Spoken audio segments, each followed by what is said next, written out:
তাতে এখন মিছিল হয়ে যাবে।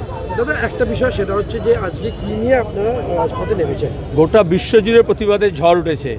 গাজায় প্যালেস্টাইনের শিশুদের যেভাবে, নিরীহ মানুষকে যেভাবে ইসরায়েল খুন করছে, গণহত্যা হচ্ছে, কোনো রিলিফ যেতে দিচ্ছে না, ত্রাণ যেতে দিচ্ছে না, যারা যাচ্ছে তাদেরকে গ্রেপ্তার করছে। তার ওপর দাঁড়িয়ে রিলিফ ক্যাম্পে এমনকি খাবারের যে লাইন, তার মধ্যে তারা বোমা ফেলে মারছে, প্রতিদিন খুন করছে সে। এবং ইন্টারন্যাশনাল কোর্ট অফ জাস্টিস ইতিমধ্যে নেতানিয়াহুকে ওয়ার ক্রিমিনাল দোষী বলেছে। তা সত্য দাঁড়িয়ে না ইউএনের কথা শুনছে, না মানবতার কোনো কথা শুনছে। তার প্রতিবাদে আজকে 17 তারিখে বামপন্থী দলগুলো গোটা দেশে আমরা প্রতিবাদে সামিল হয়েছি। ইরানেও সমানভাবে হামলা চালাচ্ছে ইসরায়েল। ইসরায়েল একটা রোগ স্টেট, আমেরিকা পেছনে আছে বলে, মার্কিন সাম্রাজ্যবাদ আছে বলে, এবং সেখানে দাঁড়িয়ে তারা কোনো ইন্টারন্যাশনাল ল মানছে না এবং আনপ্রোভোকড এই যুদ্ধটা শুরু করেছে ইরানের ওপর হামলা করে। ভারতের বিদেশ নীতির ফলে দ্বিপাক্ষিক আলোচনা, এই আলোচনার দিকেও যাচ্ছে এবং ভারত কোনো নিন্দার প্রস্তাবও আনছে না। মোদি এখন সাইপ্রাসে গিয়ে প্রধানমন্ত্রী বলছেন যে এই যে হুজ্জুতি হচ্ছে, হাঙ্গামা হচ্ছে, যুদ্ধ হচ্ছে পশ্চিম এশিয়ায়, সেখানে আলোচনা দরকার। আর আমরা যখন বলি আলোচনা, তখন বলে যুদ্ধ চাই। সুতরাং ওর কথা কে শুনবে?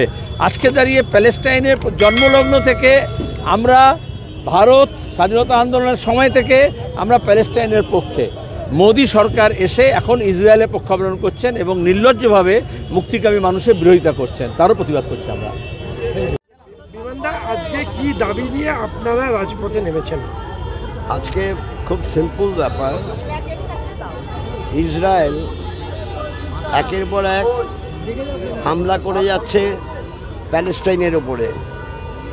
তার প্রায় 216 দিন ধরে তারা এই ক্রমাগত হামলা আক্রমণ করছে। ইসরায়েলের প্যালেস্টাইনের ওপরে হামলা আক্রমণ এমন পর্যায়ে গেছে, গাজায় যে রিলিফ সেন্টারগুলো আছে সেখানে মেডিকেল হেল্পের যে এইডের যে ব্যবস্থা আছে তার উপরও আক্রমণ করছে। এমনকি সমাজকর্মী, ইন্টারন্যাশনাল খ্যাত সমাজকর্মী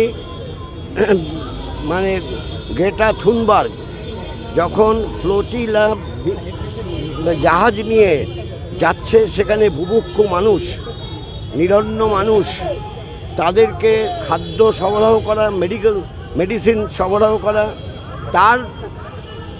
তাকেও আটকে দিয়েছে। আটকেছে কোথায়? আটকেছে ইন্টারন্যাশনাল সীমানায়। নিজের দেশ থেকে জলের সীমানা,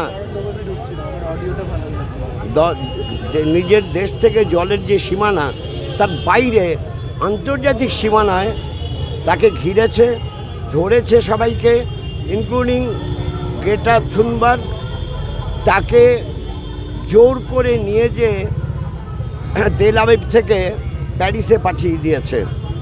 এই যে বোম্বেটিগিরি, এই বোম্বেটিগিরি, তার প্রতিবাদ করতে সারা দেশে আজকে 5টা পার্টি, রাজনৈতিক দল, CPI, CPIM, CPIML liberation, RSP, forward block, তারা সারা দেশেই এই কর্মসূচি পালন করছে। তারই অঙ্গ কলকাতা মহানগরী, যে মহানগরীতে ইয়াসের আরাফাতকে সম্বর্ধনা দেওয়া হয়েছিল, সেখানে আমরা আজকে এর প্রতিবাদে বিক্ষোভ মিছিলে সামিল হয়েছি।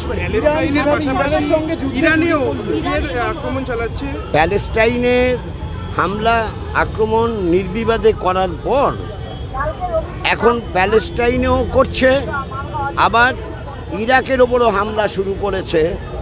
যেভাবে ইরাকে হামলা করেছে রাত্রিবেলা 2 দিন আগে, যাই হোক, ইরাকে হামলা, আনওয়ান্টেড হামলা, সেখানে ইরানে হামলা, আনওয়ান্টেড হামলা। ইরানে যেভাবে আণবিক খ্যাত বিজ্ঞানী অ্যাটমিক এনার্জির সংগঠনের কর্মকর্তা তাদেরকে হত্যা করেছে। বিজ্ঞানী হত্যা করা এ তো সাংঘাতিক ব্যাপার। অন্যদিক থেকে তাদের যেখানে আর্মির সেনারা ছিল, সেনা অধ্যক্ষ ছিল, সেখানেও হামলা করেছে, খুন করেছে। যেভাবে ইরানের ওপরে হামলা আক্রমণ হচ্ছে, এতে এখন মনে হচ্ছে যে সারা মধ্যপ্রাচ্যে যুদ্ধ ছড়িয়ে যাওয়ার সম্ভাবনা। 24 ঘন্টা ইন্ডিয়া টিভি, সর্বদা সবার পাশে, সবার মাঝে। আজ এ পর্যন্ত। সঙ্গে রাখুন 24 ঘন্টা ইন্ডিয়া টিভি। দেখতে থাকুন সব জেলার সব খবর সবার আগে 24 ঘন্টা ইন্ডিয়া টিভির পর্দায়। নমস্কার।